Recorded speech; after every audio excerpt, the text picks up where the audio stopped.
In the zoo. Tonight at 6:30 on Channel 9.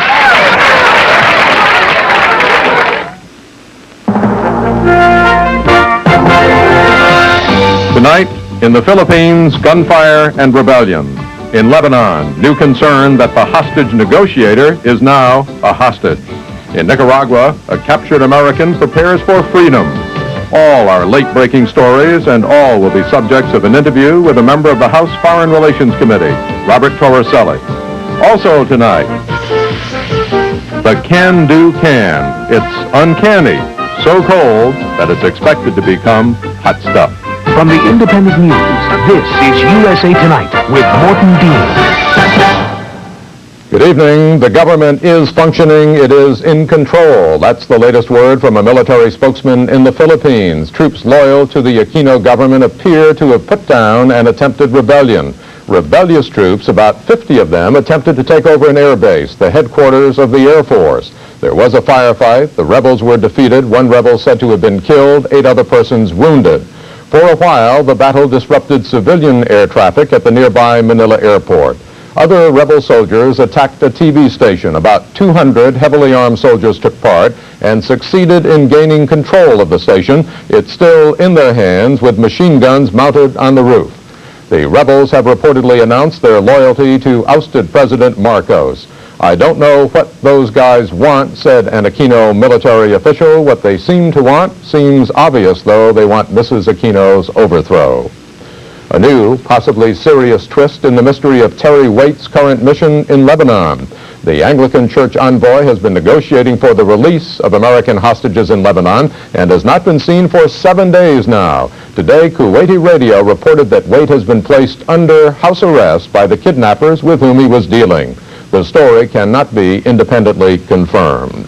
The report about Waite came as 2 more foreigners were kidnapped in Beirut, and as the Reagan administration was giving its first full reaction to this weekend's abduction of 3 Americans. Jeff Kamen has those stories. When Americans at the U.S. Embassy were held hostage by the government of Iran in 1979, virtually all 53 captives were State Department Foreign Service officers, Marine Guards, or CIA personnel. They were doing the work of our government, so when they were seized, the government had a clear obligation to get them out. In the past 3 years, 9 American citizens working in Beirut have been grabbed as hostages, and the Reagan administration acted as though it had a similar obligation. But why have these private citizen captives been in the danger zone called Beirut?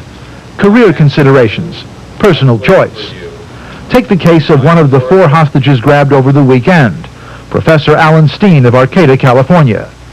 His daughter, Becky Steen, said, he went there, he started the journalism program, he started the PR program, he had all kinds of responsibility, and for him it was like, wow, on my resume or whatever, I'm going to be able to say that I created an entire school.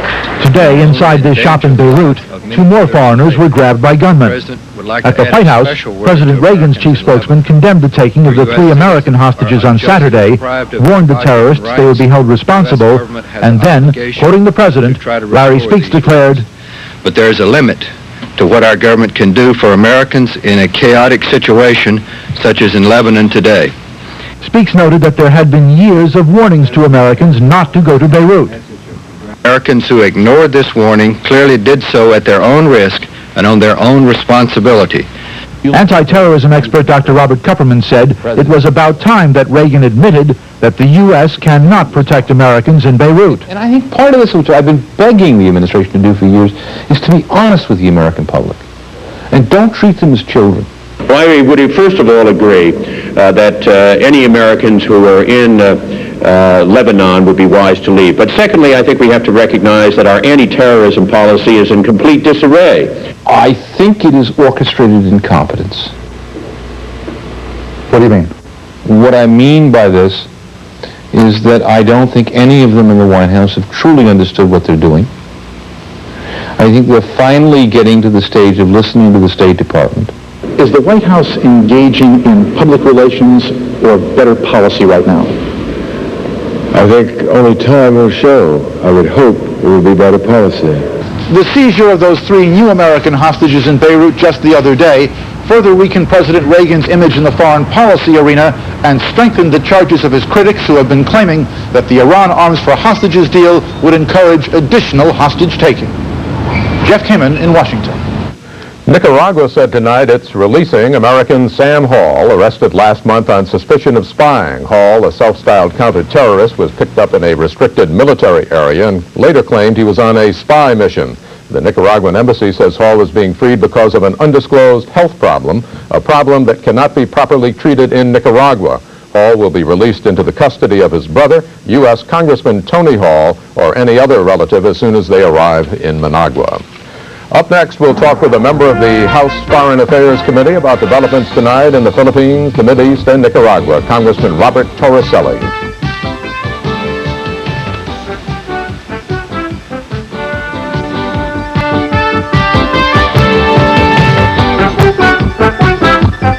USA Tonight, brought to you by the General Foods Corporation. The golfer and the homemaker have something in common. We call it athlete's back. That sudden minor back pain that comes from overused muscles. New Doan's ibuprofen backache pills contain the most modern pain relief medicine you can buy without prescription. Relieving back pain doesn't have to be hit or miss. Ibuprofen has worked for millions. New Doan's works directly on minor back pain to relieve it in the early stages. New Doan's helps put your athlete's back in action fast. Today you have a choice in the way your coffee is decaffeinated. Some brands use chemicals like methylene chloride or ethyl acetate, but Taster's Choice does it naturally, using no chemicals, just pure water and oil from the coffee bean itself. So when you choose Taster's Choice naturally decaffeinated coffee, you get pure, rich tasting coffee and absolutely nothing else. Today in Music History, brought to you by Nestle. Experience Nestle Alpine White with almonds, smooth and rich sweet dreams you can't resist. 1985 was the year in which rock and roll reached out, wrapped its long arms around the world, and created an awareness for the starving in Africa that will never be forgotten. 2 years ago today, the first of a growing number of American efforts to aid the needy, the We Are the World record was recorded.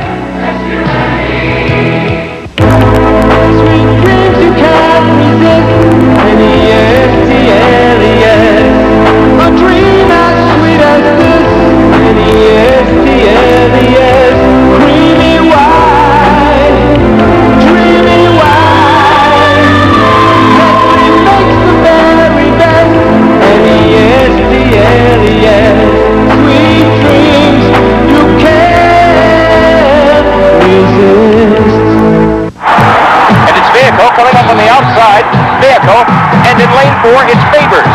Favors is going to win the gold medal. Alonzo Favors of the United States wins it.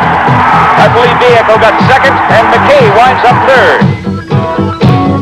You never know what you can do until you try. To succeed, it takes education, training, and hard work. That's true in sports or this high-tech world we live in.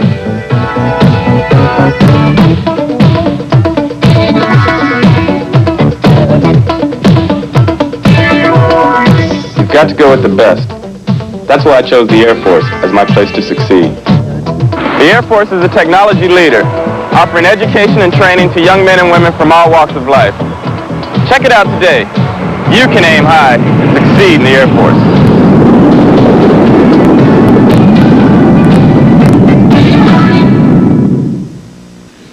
Our guest tonight is a member of the House Foreign Affairs Committee, Robert Torricelli. He's a Democrat. He's from New Jersey. And I want to ask you about the 3 breaking stories tonight in the Philippines, in Lebanon, and in Nicaragua.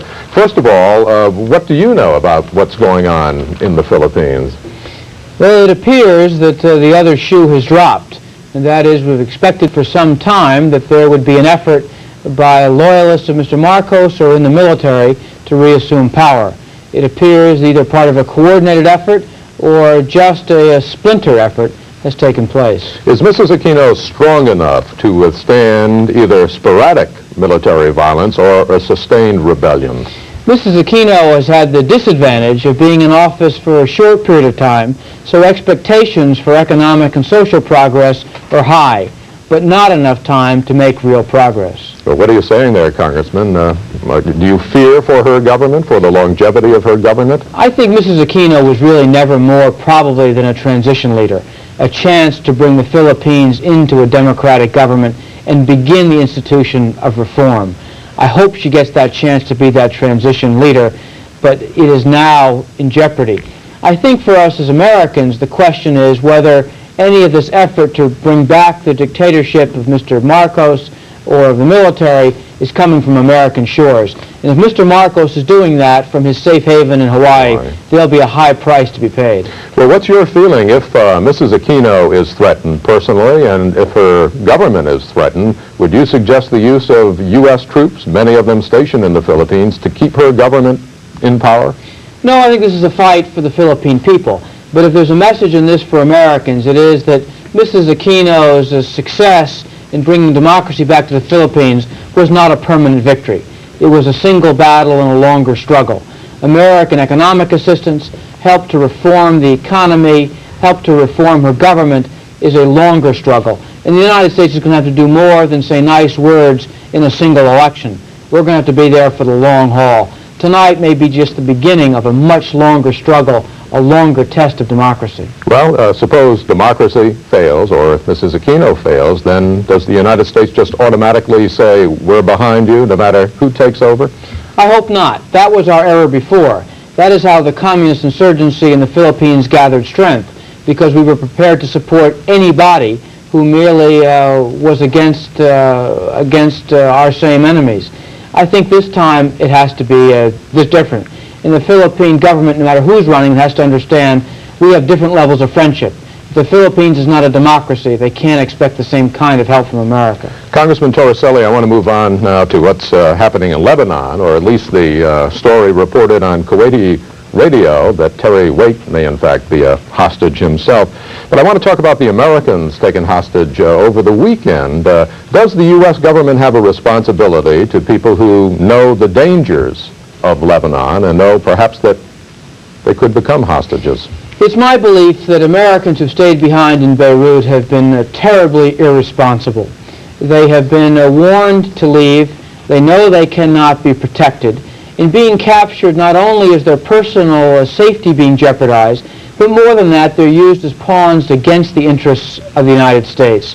And now in captivity, I assume, they're going to expect American soldiers, some 18-year-old American Marine, to risk his life to secure their freedom, even though they know they're in danger. I sympathize with their plight, I genuinely do, and I hope that they can find safety. But I really believe the remaining there has been irresponsible. Is the mood in Washington moving toward a military answer, military retaliation, or not? I think the mood in Washington could be characterized as that now our nation's going to learn that the real victims in the Iran arms scandal were not just President Reagan's credibility. It isn't just a political problem for the Republican Party. The real damage here is that terrorists believe that you can negotiate with the United States. You can seize more Americans and then do business with the United States. That's the real damage. Congressman, in 5 seconds, I'm sorry to rush you, the future release of Sam Hall from Nicaragua, why is President Ortega being so gracious toward Americans? I think Mr. Ortega understands that the future of the Contra effort is in the balance. He would rather have Mr. Hall in Washington testifying about his secret activities than languishing in a Nicaraguan jail. I think he's playing a little domestic politics here. Congressman Torricelli, thanks very much for joining us tonight. Thanks for having me. And coming up, another big snow socks much of the east, and the new can that's hoping for a cold reception from the public. I'll put a thermometer in it. This thermometer is going to start out at about 80 degrees.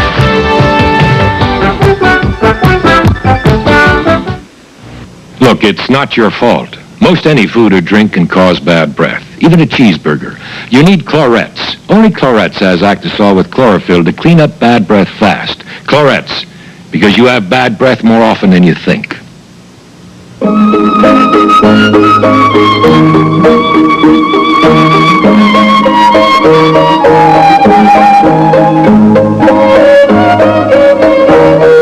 Interpreter means softness.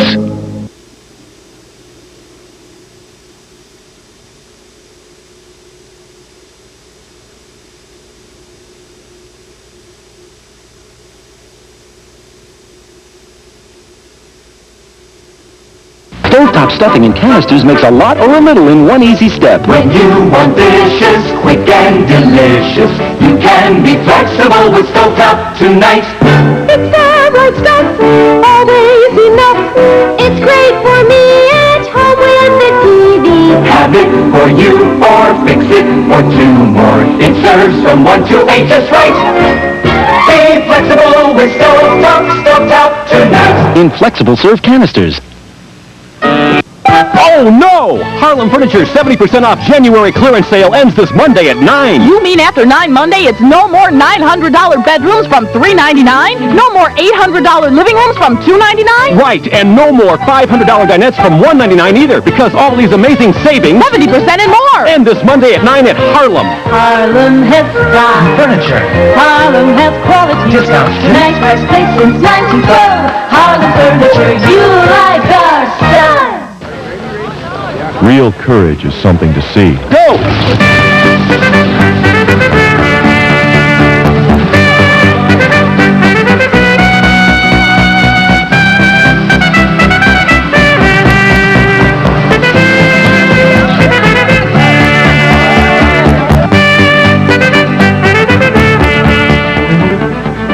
Come to the Illinois Special Olympic Winter Games, January 28th through the 30th in Galena, Illinois.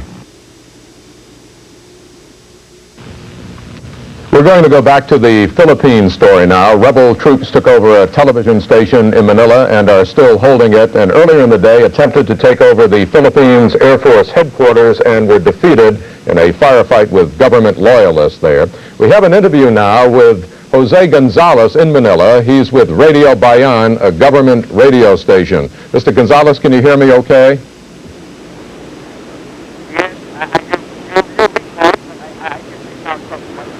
Okay, I'm not sure we can hear you. Can the control room hear him all right, or should we wait a moment and try it again? That's better now. Okay, we'll try it one more time. Can you hear me, Mr. Gonzalez? I can hear you very clearly. Okay, and I can hear you. What's the latest? The last I heard, the rebel troops were still holding that television station. Well, yes, they're still now holding the television station. They're still negotiating at the moment. This morning at about 1:30, in the government installation, or government radio station, the troops that we had guarding the station, we did not realize were on the other side, and they were able to disable the transmitter of Channel 4. But we had the broadcast station still on because we go on 24 hours. At about 3:30, the plot was discovered this morning, and new soldiers came in, and these other soldiers already left us at about 1:30. Are you convinced? We're in full control. General Ramos already discovered coup plotters, and we also were able to disable the opposition radio station that was calling in for their own people power. Okay, the opposition mounted a campaign on radio. Was there any response among the general population, as far as you know? There was no recurrence. They were expecting people to come in, and we were hoping that this would not happen. It did not happen. And we're now in full control of the situation here in the Philippines, in Manila. The Aquino government is now in full control. Is she there? Is she in the capital, or is she in hiding somewhere? She is in the palace. General Ramos gave a message this morning supporting the president, and that we are in full control. And the press secretary gave a statement. We are in full control, and everything is okay, and people were asked to go back to do their regular routines. Are former President Marcos's fingerprints all over this, do you expect? Come again? Is President Marcos involved here? Are these his rebels or not? Yes, well, we don't know how they are connected, but they are the loyalist group involved, because the connection between the loyalist group of President Marcos was hand in hand. Mr. Gonzalez, thank you very much for reporting to us from the Philippines tonight. USA Tonight's Health Beat is brought to you by Advanced Dristan. A new study about an old problem has produced some shocking conclusions. Child abuse is increasing around the U.S., and according to figures compiled from 24 states, reported deaths of abused and neglected children rose 23% from 1985 to 1986. The overall study was done by the National Committee for Prevention of Child Abuse. The committee says the increase may be partially due to worsening conditions among the poor. And to make matters worse, says the committee, there are so many cases, state agencies cannot provide help to those families most in need of treatment. USA Tonight's Health Feed was brought to you by Advanced Dristan. It's so satisfying, I can't even describe it, I'm telling you. Like I told somebody, if I could bottle this and sell it, there'd be no drugs on the streets, it'd take care of all of it. I mean, it's a tremendous feeling. When you have a cold, this is the focus of suffering. Where you want Dristan, where you clog, drip, throb. Dristan gives you extra relief. Many cold products contain antihistamine, others add decongestant, but Dristan adds a third medicine to relieve aches and pains, an extra medicine for extra relief at the focus of suffering. Dristan, tablets, and new coated caplets too. Plaque. It's not something you want on your teeth, but if you smoke, it can be worse, because tar and nicotine stains on smokers' teeth can be trapped by plaque deposits that form regularly. Regular brushing with Topol helps remove tar and nicotine stains. And now, a new clinical study shows brushing with Topol helps remove plaque. Use Topol Smoker's Tooth Polish. It fights tar and nicotine stains, and it fights plaque. Now, save $1. Look for specially marked packages of Topol at participating retailers. Look to Northwest. Look who gives you Asia after only 60,000 miles. Europe after only 40,000 miles. And the continental United States after just 20,000 miles. Look whose frequent flyer program serves up the world faster than any other airline. Look to us, Northwest. Today was Blue Monday in the New York area. Blue as in giant blue. Blue pennants, blue hats, blue shirts, just about everywhere. It's part of the celebration of the Giants' win over the Broncos in the Super Bowl. How did they do it? USA Tonight's sports editor Jerry Gerard joins us with an inside look at Super Bowl 21. Jerry? Well, you ask how did they do it, but first of all, how did Denver not do it? They self-destructed in the first half, not only missing the 2 field goals, but when they had first and goal at the 1, to try to run it in on 3 straight downs, to me, made no sense. Maybe the biggest surprise was how easily Sims found holes in the Denver secondary. First play from scrimmage, a little play action, and a dart to Manuel, 17-yard gain. Sims felt they could throw all day. Just the fact that they played us man-to-man, that's why we thought we could go deeper. If they were going to play us like that, I wanted to go top with it. I didn't want to throw it deeper than we were. Then Denver got the ball, and on 3rd and 12, Elway went back into his end zone, and George Morton ate him up for 2 points. The safety was a little bit of my trickery that I incorporated. I called to my defensive tackle, Eric Howard, and I told him that I was going to give him a dummy call, and to make the offensive tackle think we're going to run a game. And I faked inside, and he bit on it all the way, and then I came outside, and there was John Elway out there, and I just wrapped him up and scored another 2 points. Second half, 4th and less than a yard at their own 46, the Giants went for it, and Rutledge got just enough. Sims then moved into touchdown territory and hit Bavaro for the go-ahead. He was double covered. I shouldn't have looked at him, but I just stayed with him a second. I saw him beat him, so I threw it to him. Meantime, the Giants turned the pressure on Elway up a notch with a slight adjustment. We all knew that we had to get a balanced pass rush. That's what was hurting us the first half. We'd get 3 guys on one side and 1 guy rushing, and he'd scramble out that way and throw the ball anywhere he wanted to, and we had to get the defensive backs back a little further. When the Giants got it back, the play that wrapped it up, the flea flicker, Sims to McConkey, who nearly got in with a cartwheel. We saw in the films the weak safety would really come up on the weak side runs, and we thought we might be able to get him, and Johnson was open for a touchdown too on a post there, and but in practice McConkey been the one that was kind of getting open in practice, and so I think Phil might have had his mind made up. I was a little mad at him for not throwing it to Johnson, but you know, we got it to the 1 foot line. So with Bavaro cutting down Ryan and number 61, Chris Godfrey, pulling, Morris took it in to make it 26-10. They would score again, but they didn't need it. Right now, the Giants look like the team to beat next year, but I said that about the Bears last year. Thanks, Jerry. And up next, the Can-Do Cans.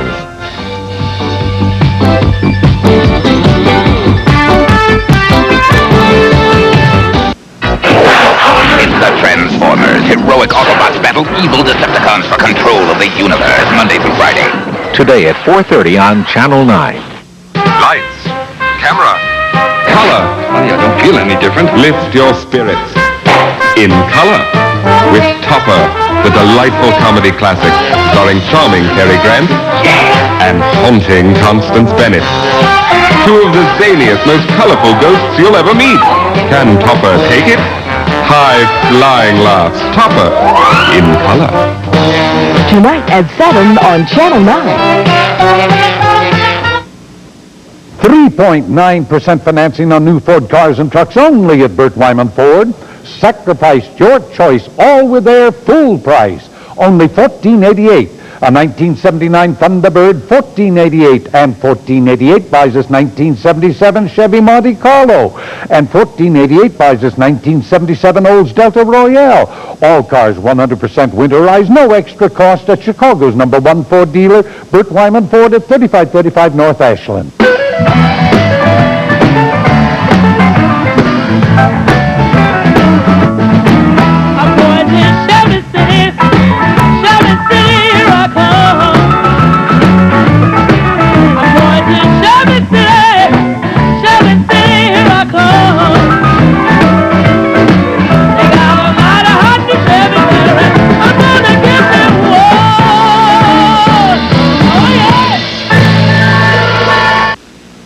You might say the idea is cool, or better yet, uncanny. A self-cooling can for soft drinks and other beverages. As James Nelson reports, the invention is expected to put the old-fashioned picnic cooler on ice.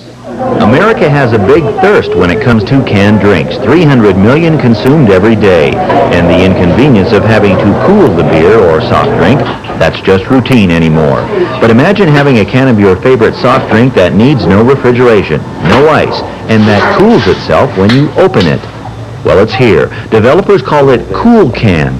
This prototype is a little crude yet, but the revolutionary way it works will be the same. I'll put a thermometer in it. This thermometer is going to start out at about 80 degrees.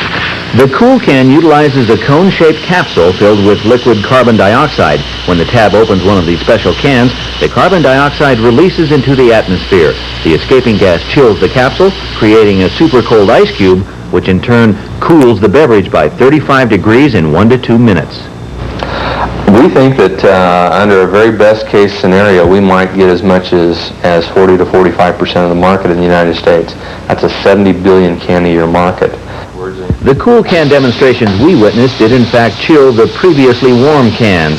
The concept works, but the Cool Can device could add as much as 10 cents to the cost of a beverage, and there would be less drink, since the capsule would take up about 1.5 ounces of space. But the convenience of a drink that needs no refrigeration might overshadow everything else. Sporting events like this one could become a big target for the Cool Can idea. Fans usually want their soft drink beverages and their beer served cold, ice cold.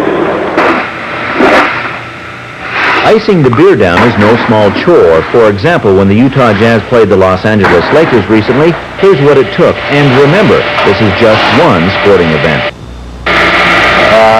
Hour-wise, it'll probably take about 5 employees, probably an hour and a half to ice, and to get everything ready, and like I said, 2 to 3 tons of ice. A Japanese company has agreed to produce the equipment which will manufacture the cans. Several U.S. breweries and soft drink makers are interested. And when might you see these Cool Cans in the stores? Possibly in limited areas by this fall.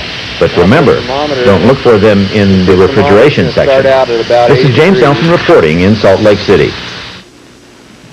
And that's USA Tonight. I'm Morton Dean. Have a good night and a good day tomorrow. We're going to leave you tonight with some familiar scenes from the East Coast. Yet another snowstorm earlier today.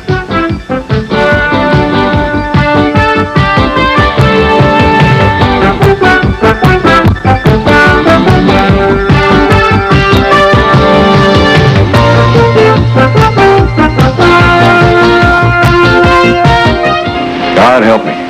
Never mind helping you. Tell him to save my meatloaf. Jack Lemmon, Walter Nassau, The Odd Couple, Wednesday night at 7 on Channel 9.